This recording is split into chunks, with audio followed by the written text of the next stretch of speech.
Tom Kha Gai today. We've got our hot cast iron Dutch oven here. We're going to put a little bit of avocado oil in it.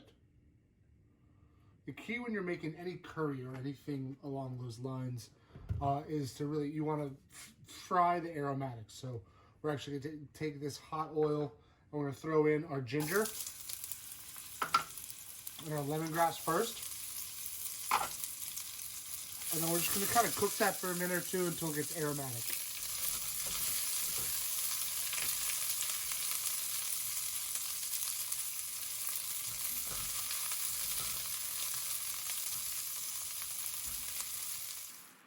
Alright, so we got a nice little fry on that. Next we're going to be adding our curry paste.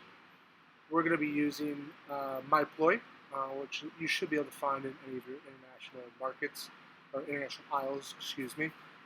This is a yellow curry paste. It's great for this dish. Feel free to use a red, green, whatever curry paste you can find. As I said before, one of the key things is making sure that you fry the curry paste in the oil with other aromatics. This is really going to make that bright kind of curry flavor pop out amongst all the coconut and chicken stock and all the other ingredients we're going to be adding. Now that we got everything all fried up, we got a little bit of the curry fond on the bottom of the pan, we're going to be adding our chicken stock. We're going to be using the chicken stock we make in-house. We actually use chicken backs and chicken feet. It really gives it that gelatinous body to it. This is really going to help the body of the soup.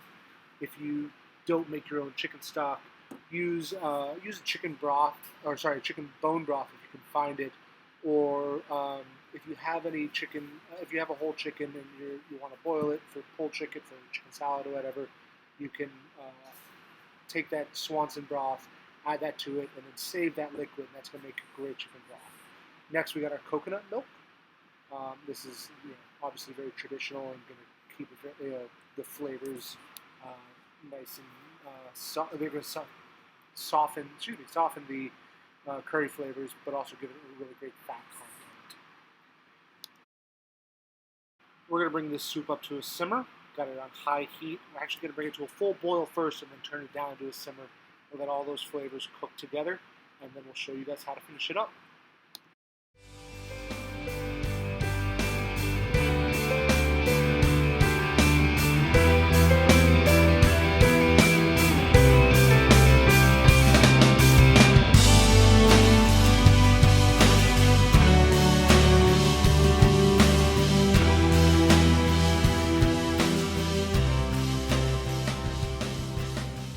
Our soup's at a simmer, so we're going to add our chicken. We're using some poached chicken that we've already that we have left over.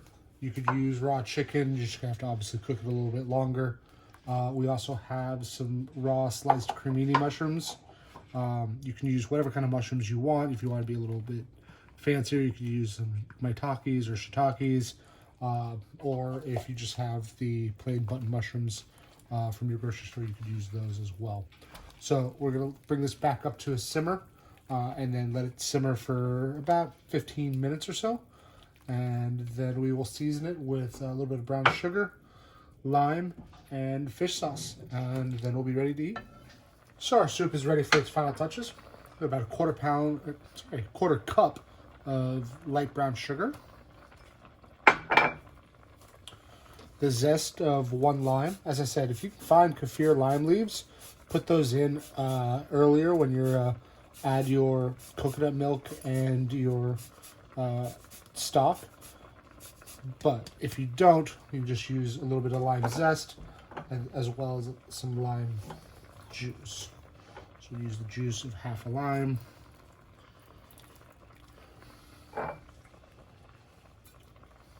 And then a little bit of fish sauce. If you wanted to do kind of if you wanted to do a vegetarian version of this, obviously you would leave out the fish sauce, the chicken, and substitute the chicken broth with a veggie broth. You could add tofu. You could add more veggies. If you have fresh basil, if you have, that's another great thing to add to this. We're going to be garnishing it with a little bit of scallion and cilantro. And we're good to go. So we have our bowls. Nice healthy portion. This is, you could do this as an appetizer or as an entree.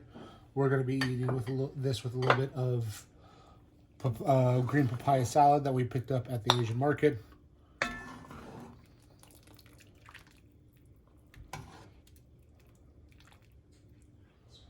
We're going to garnish and we're going to eat. Stay sane and sated.